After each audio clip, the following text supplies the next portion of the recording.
Bueno, sean muy bienvenidos a este canal que llamamos Por un cambio cultural hacia la libertad. Recuerdo la Madre Teresa de Calcuta que nos enseñaba que el aborto mata la paz del mundo. Es el peor enemigo de la paz porque si una madre es capaz de destruir a su propio hijo, ¿qué impide matarte? ¿Qué impide que tú me mates? Ya no queda ningún impedimento, decía la madre.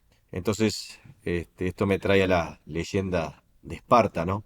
Ese pueblo guerrero griego que nos dicen que los bebés que nacían con defectos físicos eran arrojados al monte Taygeto, porque eran bebés que no podían luchar. Entonces, si bien esto parece ser más que un mito que una verdad, no sirve como ejemplo que quiero proferir, porque nosotros frente a eso tenemos una mirada de estupor, ¿verdad? De incredulidad, es decir, bueno, qué barbaridad lo que hacían estos espartanos, ¿no? Qué pueblos bárbaros. ¿Cómo iban a hacer eso con los bebés? Pues déjame decirte que los espartanos en este punto eran más civilizados que nosotros, porque por lo menos permitían que el bebé nazca. El bebé tenía alguna chance de sobrevivir. Y en eso hoy nosotros hemos involucionado. Y hoy decidimos su eliminación antes de que nazca. Nosotros como sociedad somos peores que los espartanos. Y la verdad que si alguno de esos guerreros estuviera hoy vivo, nos diría, ni nosotros nos animamos a tanto. Nos diría, nosotros por lo menos lo dejábamos vivir y ver. Y después tomábamos la decisión. Bueno, nosotros retrocedimos en la escala evolutiva, ¿verdad? Entonces, en ese sentido, en materia de la vida, hemos retrocedido hasta las cavernas, destrozando el valor vida, que es el derecho más sagrado. Y entonces, desde hace décadas, nuestro país viene promoviendo lo que Juan Pablo II decía, la cultura de la muerte, no la cultura de la vida. Es decir, las políticas públicas, el sistema sanitario, los medios de comunicación, la educación, las universidades, todas, por diferentes lados, han favorecido la muerte y no la vida. Y muestra de lo que digo, de lo que estoy diciendo acá, es la gravísima situación demográfica que tiene Uruguay, con un descenso en su población alarmante, preocupante, donde hoy Uruguay no tiene tasa de reemplazo, que es 2,1. Hoy no llegamos ni a los dos hijos. Creo que está en algo de 1,8, 1,7, por ahí. Y a este ritmo, cuando una civilización no tiene tasa de reemplazo, en cierto tiempo desaparece. Toda la tradición y su civilización desaparece. Y estamos, si seguimos en esta línea, en menos de 100 años, Uruguay desaparece como civilización. Salvo que venga una horda de inmigrantes y bueno, y copen nuestro país, arrasando también con todas nuestras tradiciones, ¿verdad?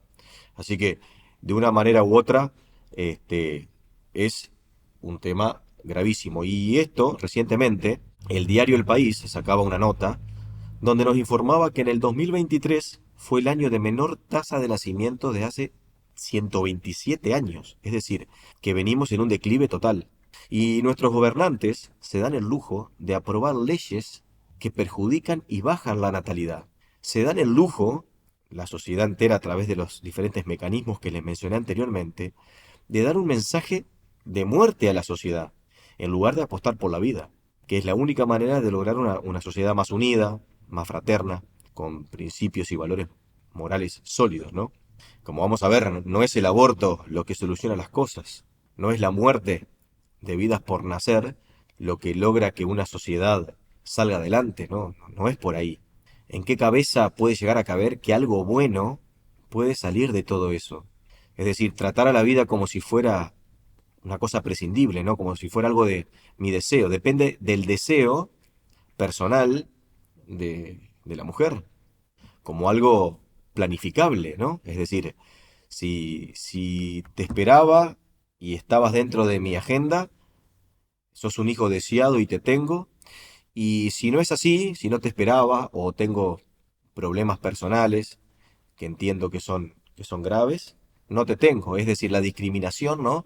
De hijos no deseados y deseados. Eso es lo que hace la, la ley del aborto, ¿no? Trata a las personas como cosas, en definitiva. Entonces, Nosotros apuntamos más a cuestiones personales y subjetivas de personas que son mayores de edad, civilmente responsables, ¿no? Que a esa vida por nacer. Entonces, ¿en qué momento nosotros pusimos en la balanza, ¿no? el derecho de decidir por encima del derecho de vivir? ¿En qué momento se trastocaron todos estos valores y el mundo se puso pata para arriba, ¿no? ¿En qué momento la sociedad terminó aceptando los argumentos pueriles y básicos de los abortistas frente al sagrado derecho de un ser humano a vivir y a nacer? ¿En qué momento se prefirió matar a dejar vivir y dar en adopción en todo caso? ¿En qué momento nuestros valores y principios se convirtieron en un relativismo tal en donde todo vale, menos la vida? ¿Dónde quedó nuestra escala de valores que dice, que hasta un niño lo sabe, que matar es muchísimo peor que tener libertad de decisión? ¿Cuándo, en qué momento asimilamos un órgano o un conjunto de células con ese corazón que late dentro del seno materno y que se desarrolla sin parar como ser individual, único e irrepetible? ¿Qué nos pasó como sociedad? Me pregunto yo. ¿Cómo podemos aceptar sin chistar que nuestros legisladores, los medios, el sistema sanitario, etcétera, la educación, implementen toda una serie de normas, decretos, protocolos que atacan la vida del ser más inocente, con un mensaje que termina siendo desastroso para la sociedad, para nuestros hijos, en donde ven la vida como prescindible, en donde ven una sociedad que promociona la muerte? Entonces, estas personas que integran este sistema no quieren nuestros beneficios. Ellos están alejados de la dignidad humana. Le han dado la espalda a la vida y no la han respetado. Y nosotros, como ciudadanos, no podemos permitir estas cosas. Tenemos que tener la posibilidad de reverlas y cambiarlas. La promoción del aborto es el ataque directo a la vida por nacer. Y el primer mandamiento de la cultura de la muerte, su primer postulado. Pero esta cultura se refleja también en otras cosas, ¿verdad? Como son la promoción de todo tipo de métodos anticonceptivos, esterilizaciones, etcétera, que se venden, la verdad, como chicles, ¿no? Este, en ese relato que nos habla también de derechos sexuales y reproductivos, la planificación familiar, que nos habla de seres gestantes, etcétera. En conjunto con todo eso, está la imposición a la fuerza de la nefasta ideología de género, que corrompe la mente de los niños, destruye la realidad, distorsiona el lenguaje, rompe la familia, corrompe la maternidad, con postulados metafísicos de autopercepción y delirios, de que somos todos neutros y que los sexos no existen, que somos seres fluidos, que vamos eligiendo nuestra sexualidad conforme nuestros sentimientos, conforme cómo nos levantamos día a día. Y así nos autopercibimos y así nos tienen que tratar. Barriendo de un plumazo la biología, la embriología, la genética, la fisiología, etcétera, que nos dicen desde hace centenas de años que los sexos son dos y solo dos. ¿En qué momento permitimos esto? ¿En qué niños a quienes no le permitimos cruzar la calle solo, que no le damos alcohol porque le puede hacer mal, o muchas golosinas, o Coca-Cola, de pronto, mediante una ideología sexista, totalitaria, puedan decidir sobre algo tan importante que ni siquiera ellos saben que es su identidad? Y tras eso permitamos que los hormonicen, que le den todo tipo de drogas, que provocan cánceres, tienen secuelas terribles. Y no conforme con eso, le cambian el sexo. Y en unos países, en algunos países, si los padres se oponen a todo esto, pierden la patria potestad. Y es el Estado el que le cambia el sexo en contra de la voluntad de los padres. y en contra también de la voluntad del niño, que no tiene la más pálida idea de lo que está haciendo, pobrecito. Incluso en Canadá, por ejemplo, hay padres presos por oponerse a que el Estado le cambie el sexo a su hijo. ¿Ustedes se dan cuenta? Y esto viene, ¿eh? Hoy en Uruguay, el menor de edad se puede cambiar la identidad sin consentimiento de los padres. Y solo ante el cambio de sexo precisa el consentimiento. Pero ya está ahí, en la puerta. La ideología de género está en la educación de los menores, de los niños, en las guías sexuales, en el lenguaje, en todos lados. Entonces, ¿acaso somos tan ignorantes que no nos damos cuenta que atrás del género hay un negocio multimillonario? Que esta ideología, por ser metafísica e ir contra la naturaleza y la biología, no puede imponerse en ninguna sociedad, a ninguna persona, sino es a través del Estado y poniendo millones de dinero para bancarla, recursos millonarios que destina el Estado año a año, el Estado que debería ser neutral en temas ideológicos, ¿no? Como se lo exigimos con la religión, pues acá no solo que tiró abajo la neutralidad, es absolutamente parcial, sino que fomenta y promueve esta ideología con millones y millones de dólares por año, sacadas del dinero y el bolsillo de todos los uruguayos. Es decir, todos los uruguayos estamos bancando con nuestro dinero esta ideología metafísica y que no tiene ni pie ni cabeza. Y entonces nos volvemos cómplices cuando no nos oponemos a esto y no hablamos, no decimos nada, porque es nuestro dinero que va a todo esto. Y mañana puede ser tu hijo el que esté en este problema. Y ahí te vas a dar cuenta. Recién ahí, cuando a ti te afecte, te vas a dar cuenta de lo que yo estoy hablando acá. ¿Acaso no nos damos cuenta que son ustedes, nosotros, los que estamos financiando esta terrible ideología contra los niños? No solo no le permitimos nacer, sino que después los pervertimos y les destrozamos la mente. Una ideología que abre las puertas a la pedofilia. ¿Por qué digo esto? Una persona de 70 años que se autopercibe de 7 y quiere jugar a las muñecas con tu hijo. ¿Vos avalás eso? Es un pervertido. Y la autopercepción regulada como está en Uruguay, ¿tá? Permite esas cosas. Y no nos hemos dado cuenta. Entonces, parecería que nos hemos vuelto una legión de caníbales. Entonces, ¿hasta dónde hemos caído? No tenemos límites. Este, Favorecemos el aborto, no permitimos que un bebé nazca por otras cuestiones externas y además promocionamos esta ideología. Y no siendo suficiente con todo eso, nuestros legisladores, ahora impulsados por el senador López Pasquet, quieren legalizar la eutanasia.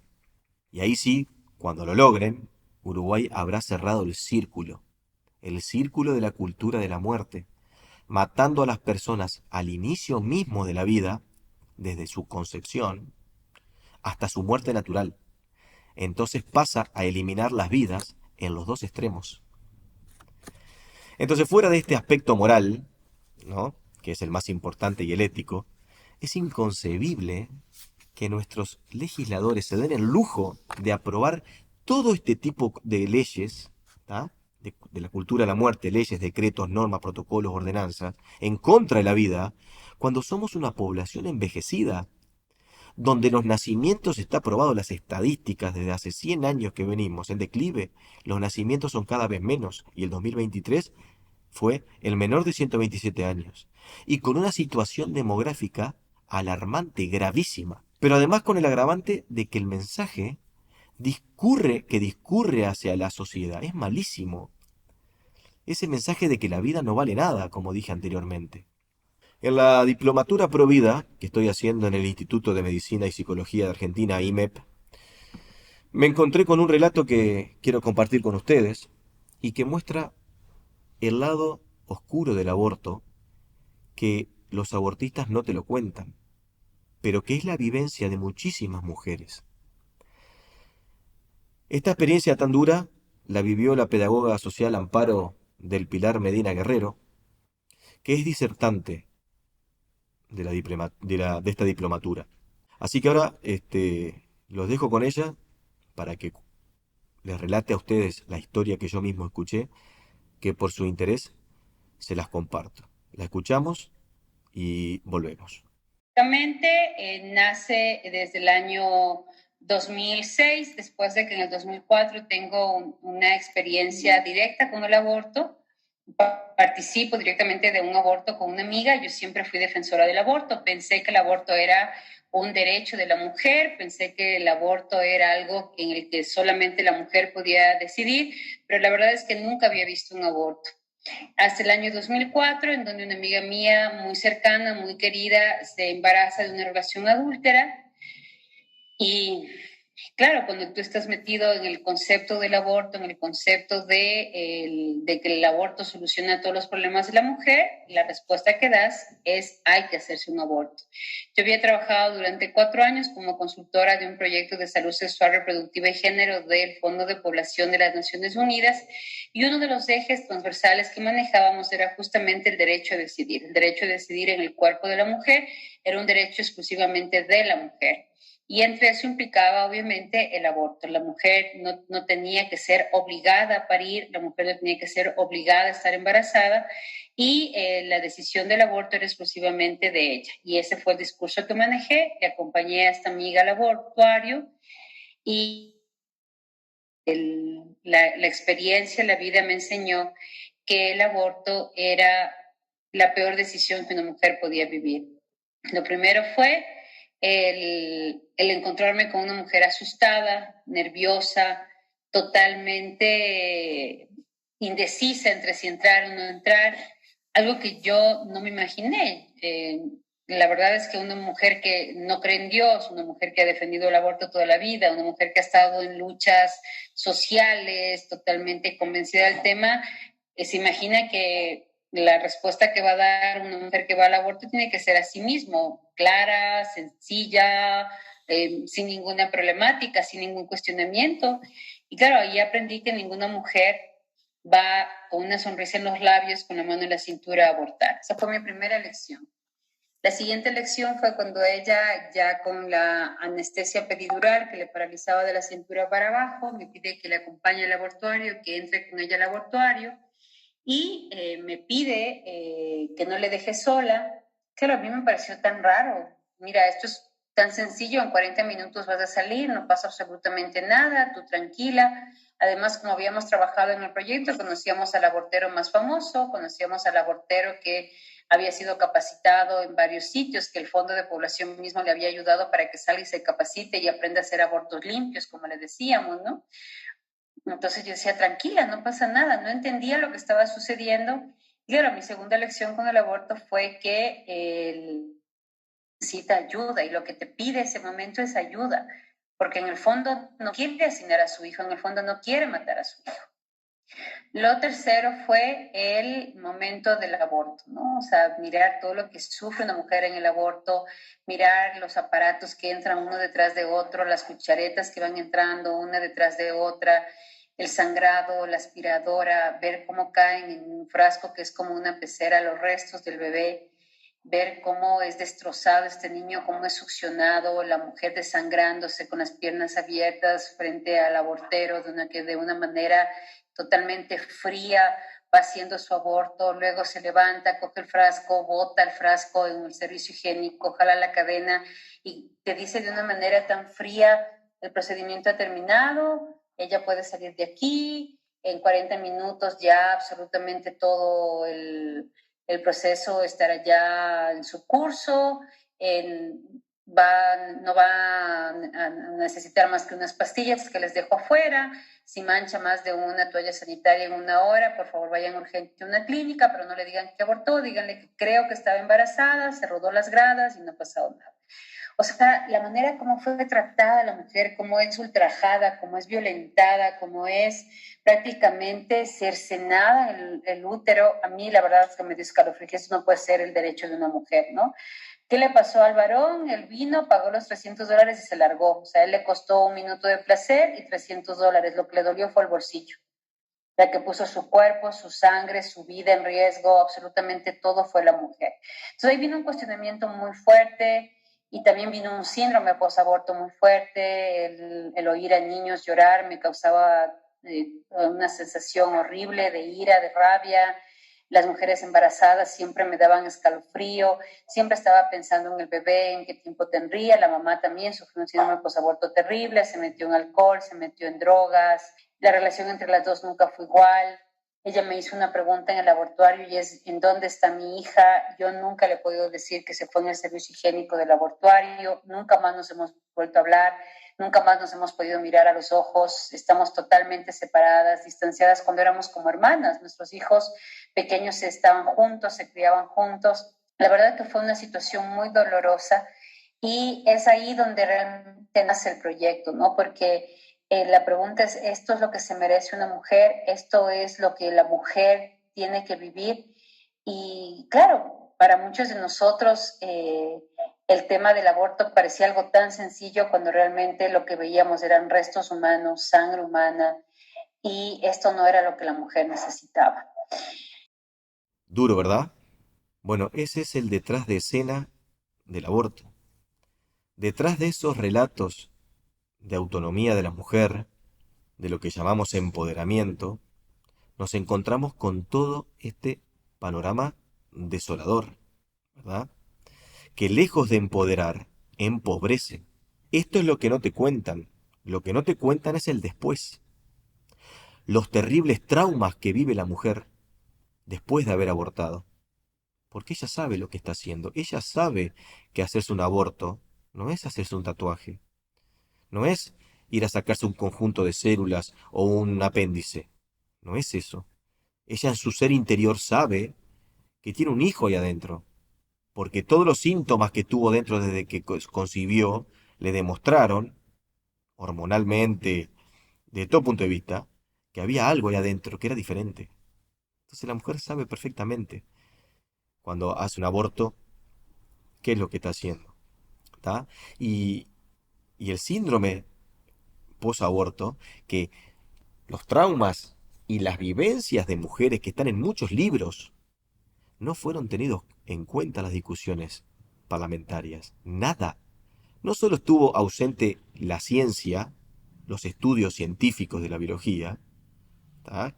Que la ley del aborto la barrió, sino que tampoco estuvo presente los terribles casos, las consecuencias y efectos que causa el aborto, que son, por ejemplo, que la mujer ya no quiere tener más relaciones, que ven a los hombres con asco, que le hace mal, perdón, ver mujeres embarazadas o ver mujeres madres disfrutando de sus hijos por ese sentimiento de culpa, porque no pueden sacarse de la mente ese acto y se imaginan a su hijo en su cumpleaños, cómo pudiera haber sido, pesadillas, insomnios, angustia, tristeza, pensamientos permanentes, como te decía, de cómo podría haber sido su hijo que no fue, por culpa de ella.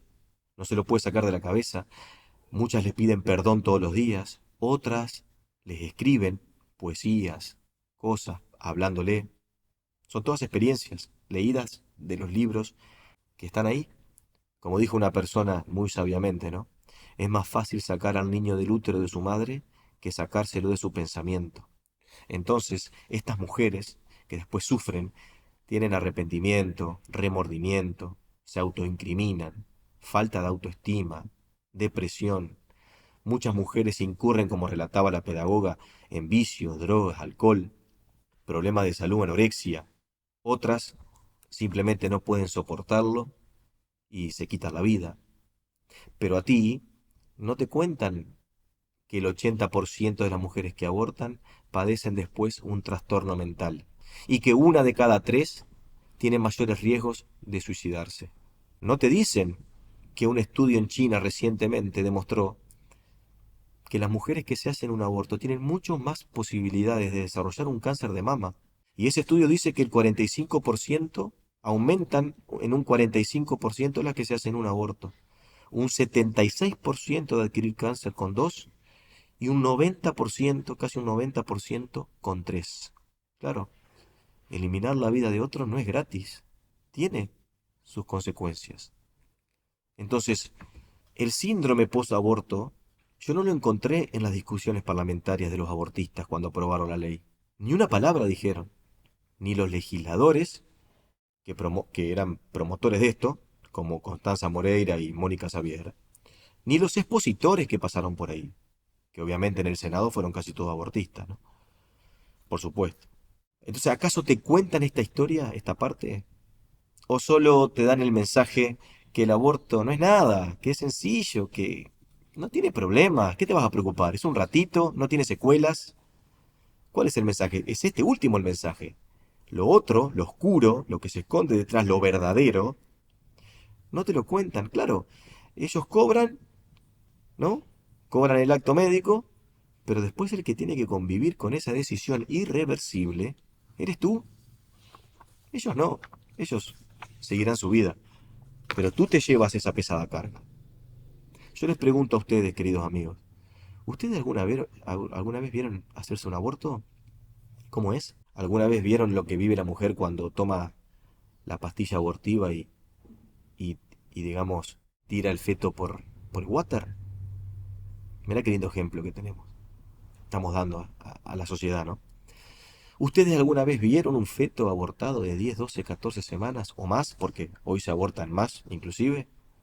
Miren, vean, es necesario ver. Hay fotos en Google, lo pueden buscar. Esa persona que se aborta es una personita diminuta. Entra en la mano, pero ya es una personita, con toda su especialidad. Y nosotros la matamos. Le impedimos su derecho a vivir. Y no hay nadie ahí que dé siquiera la opción de el aborto, de la adopción, por lo menos. Mira, no lo querés, pero más vale apostemos por la vida, que él pueda vivir y darle una adopción. Pero déjalo vivir. Entonces, detrás de los argumentos abortistas está esa vida de la mujer que no se merece el aborto. No se merece vivir eso.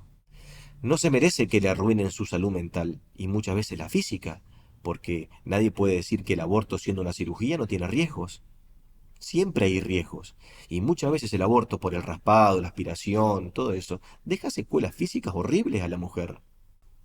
No, no, la mujer no se merece eso. En esos momentos de miedo, oscuridad, angustia, soledad, lo que necesita la mujer es acompañamiento, buenos consejos, fraternidad, amor. Eso es lo que necesita. Ella en ese momento cree que el aborto es su mejor opción, porque cree que es la solución a su problema, pero no lo es, porque en ese momento no está capacitada para valorar las consecuencias de una decisión que será irreversible. En ese momento solo necesita que le muestren el camino correcto, las personas correctas, que no es otro que el camino de la vida. ¿Cómo podemos como sociedad dar aborto a la carta, como lo hacemos hoy? Esto es un verdadero desastre como sociedad, porque detrás del aborto están toda esta historia de estas mujeres. Los invito a leer el libro Vida para dos, de Carolina Conte, mujer, madre y abogada, que narra la triste y dolorosa experiencia de ella de hacerse un aborto y las consecuencias que significa para las mujeres, porque allí tiene otros relatos que cuentan otras mujeres su experiencia. Entonces, cuando veo todo esto, y lo analizo y lo leo, pienso en aquella frase de Saint-Exupéry en El Principito, ¿no? De aquello que lo esencial es invisible a los ojos. Y el Uruguay ha borrado lo esencial, que es el bebé por nacer. Y eso esencial lo invisibiliza por completo. Entonces, yo no encuentro mejor cabida a esa frase que en el tema del aborto. Y en donde el bebé queda invisibilizado, porque claro, no se ve dentro de la panza la madre. Entonces, como no se ve, lo tratamos como si fuera un órgano más, un conjunto de células sin importancia. Pero saben ustedes, basta que la mujer se haga su primera ecografía, en donde sienta ese corazón latir de su hijo, para que su mente abortista cambie y vea la vida de ese bebé que quieren hacer. A muchas mujeres le pasó. Y es en ese preciso momento tan increíble que la mujer puede ver por primera vez a su hijo. Y con ello, la sociedad toda. El bebé se mata porque no se ve, porque queda escondido detrás de la panza de la madre. Entonces aquí, permítanme hacer el siguiente ejercicio imaginativo con ustedes. Imagínense que la panza de la mujer fuera transparente y que solo pudiéramos ver ese feto creciendo, día a día. O que en todo caso pudiéramos tener un televisor donde podamos ver ese feto, así como lo vemos en la ecografía, creciendo día a día y con un parlante que muestre su corazón, su latido. ¿Qué creen ustedes que sucedería? ¿Qué piensan? Las cosas suceden porque los seres humanos nos ponemos las vendas en los ojos, como los monos, que se tapan esa figura de los monos, ¿no? Nos tapamos la oreja, los ojos, ¿no? Y la boca. Y decidimos no ver, no escuchar, no hablar. Entonces, lo que muchas veces no se entiende en este tema es que la persona que está en contra del aborto, como yo, lo que desea es cuidar y proteger las dos vidas. Obviamente, la del bebé, ¿tá? Que es la más importante en este caso, pero también la de la madre, porque sabe que una vez que lo haga, su mente ya no será la misma, habrá cambiado para siempre y para mal. Entonces lo que se quiere es cuidar la salud de dos vidas, no de una sola. Y no eso que nos dicen a nosotros, los que estamos en contra del aborto, como que no defendemos la autonomía de la mujer. No, nosotros defendemos algo mucho más importante, que estamos defendiendo la salud física y mental de esa persona, porque no hay mujer que se haya arrepentido de tener un hijo. Y sin embargo, hay infinidad de mujeres que se arrepienten de haber matado al suyo, ¿verdad?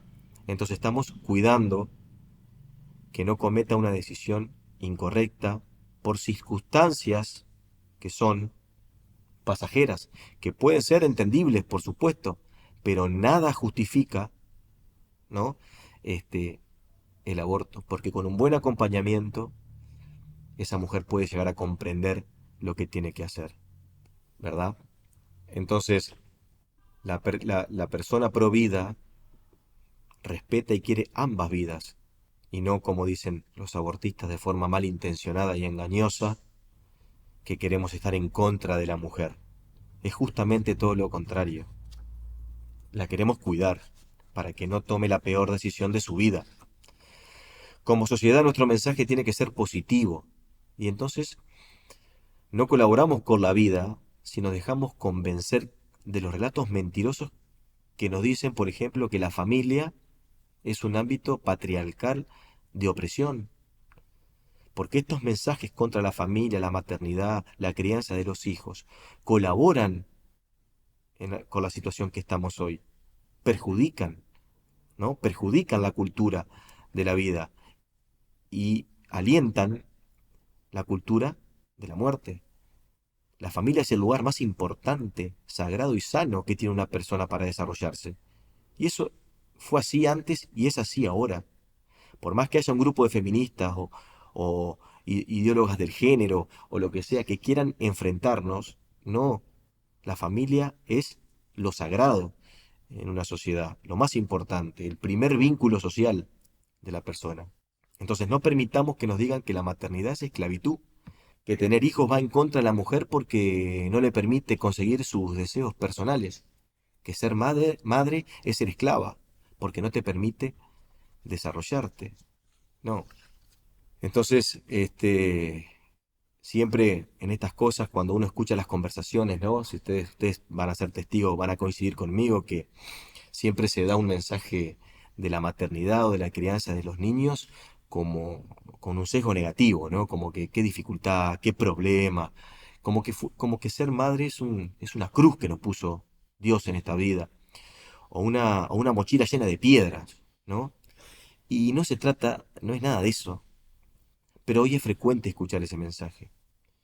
Y el problema de que cuando nos juntamos en diferentes reuniones siempre tengamos ese mensaje y que los adultos no nos damos cuenta, es que hay adolescentes, niñas, que van a empezar su etapa de procreación biológica y que escuchan que los mayores dicen que tener hijos es un problema. Y entonces nadie quiere tener problemas. Y ese mensaje de nosotros adultos hacia los adolescentes, se va impregnando.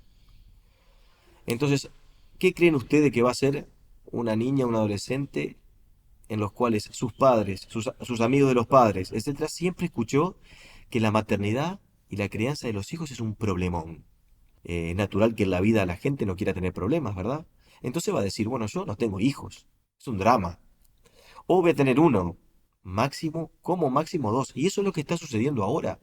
Entre otras cosas, por todo lo que le dije, pero por esto también. Porque se ve en la crianza de los hijos un sesgo negativo. Y eso es provocado, esto está planificado. Nosotros lo hacemos inconscientemente, pero viene de muchos años de querer tirar abajo el privilegio maravilloso de la maternidad, ¿no? Entonces, cuidemos eso, tengamos cuidado como adultos en bien los mensajes que damos. Y hablemos de la maternidad, la crianza de los hijos, de un lugar siempre positivo, porque uno nunca sabe quién puede estar escuchando este mal mensaje, si nosotros le damos este sesgo negativo, ¿no? Entonces, la persona que defiende la vida es digna y recta porque se trata de una forma de vivir en defensa del más débil, del que no tiene ningún poder, de la persona más vulnerable e inocente. Se trata de la forma más inconmensurable de respetar y amar al prójimo, en defensa de ese derecho absoluto, sagrado e inviolable. La cobardía más grande de los abortistas y su contradicción insalvable es haber nacido. Ellos hoy promueven la muerte de otros, porque ellos pudieron nacer. A ellos se les permitió vivir. Pero ¿qué dirían si estuvieran en la panza de su madre y en el Parlamento se estaría discutiendo la legalización del aborto? Y su madre estaría pensando en hacerlo, si lo aprueban. De seguro compartirían todos mis pensamientos y serían los primeros defensores de la vida. Y eso es lo que me diferencia a mí de ellos. Mi pensamiento es coherente, yo apuesto por la vida siempre, porque defender la vida no tiene fisuras. Yo tuve la oportunidad de vivir y creo que todos se merecen el mismo derecho que a mí me fue concedido. Yo no soy egoísta. Los abortistas tienen la posibilidad de promover hoy la muerte porque su madre no comulgó con los pensamientos que tienen ellos hoy. Porque irónicamente tuvieron la suerte de tener una madre que pensaba como yo y que apostó por la vida y no decidió abortarlos. Es por eso que promocionar el aborto es el acto de cobardía más grande que una persona puede tener. Es ser verdaderamente un canalla. No hay cosa que denigre más a la mujer, pues no hay amor más grande que el de una madre. Y comprobar que son ellas mismas las que lo fomentan es muy triste. En el aborto muchas veces mueren dos personas. El bebé con certeza y parte de la vida de la mujer muere ahí también, por ese irremediable acto que cometió. A pesar de este difícil y desolador panorama, hay una luz en el camino. Yo tengo esperanza, tengo fe y como liberal que soy, no me resisto ante esta realidad y lucho. Y esa fe está puesta en esos faros de guía que son esas muchísimas personas que siguen luchando incansablemente día a día por la vida. Gente, apoyémoslo, su trabajo es descomunal. Ayuden al prójimo a dar el mensaje correcto, el que vale la pena, el que merecen sus hijos, que es el mensaje de la vida. Y tratemos por todos los medios, cuanto más seamos, más tendremos chances de torcer esta historia. Después de este agotador y difícil capítulo, los invito a reflexionar en todo esto, reflexionar en cuál va a ser nuestro papel como ciudadanos, entender que debemos ser valientes, con convicciones fuertes para jugarnos por lo que creemos, por nuestra idea, por cambiar esta realidad tan mala, jugarte por el prójimo, por ese niño que no le permiten nacer, acompañar a las mujeres que están dudando, hacerles ver el camino correcto, y el camino correcto es el de la vida. Termino con ustedes con esta hermosa historia de amor materno, inconmensurable, emocionante, que nos cuenta Jorge Escala en su libro La multinacional de la muerte. El 27 de enero de 1993 moría a los 28 años Carlas Levati de Ardengui, 8 horas después de haber dado a luz un niño que quiso traer al mundo, pese a que los médicos le aconsejaron un aborto para operarla de cáncer. La mujer llegó al parto en estado de coma, después de meses de grandes sufrimientos físicos soportados para evitar que los fármacos que podían calmarle el dolor dañaran al feto que llevaba en su seno. Ella se dijo morir antes que matar. De acuerdo con su marido, Valerio, un albañil, Carla prefirió el sufrimiento y dar a luz al nuevo hijo. Su esposo escribió en esos meses un diario de las angustias y dolores vividos día a día por su esposa. Pero ella nunca dejó de apostar por la vida. Prefirió morir a matar. En una última de las páginas, su esposo escribió: gracias, Carla, por haberme convertido en un hombre. Hasta pronto y nos volveremos a ver en este canal de la cultura de la vida que comenzamos la próxima semana.